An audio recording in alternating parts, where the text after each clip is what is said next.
Kalau korang selalu shoot video menggunakan smartphone, wajib ada benda ni. Orico M2 Magnetic Docking Station. Ush, kuat juga dia punya magnetic ni.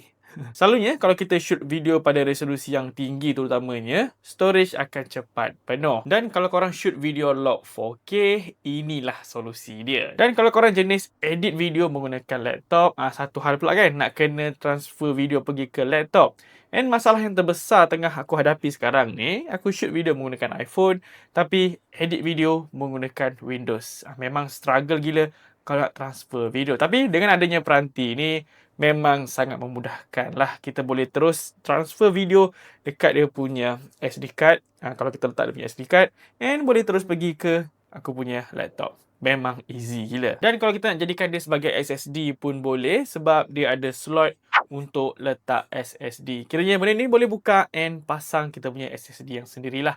And dia juga support kelajuan sehingga 10 gigabit per second. Memang laju gila, sangat sesuai untuk kerja-kerja yang profesional. Walaupun benda ni kecil, tapi dalam satu peranti ni, dia ada port HDMI yang support 4K 60Hz. Kemudian ada port untuk audio dan mic. Dan dia juga menyokong PD fast charging sehingga 100 watt. Dan berita baik untuk pengguna iPhone 17 Pro, peranti ni, dia ada kesemua warna yang sama seperti iPhone 17 Pro. Contohnya macam ni, warna orange, and dia punya Orico ni pun warna orange.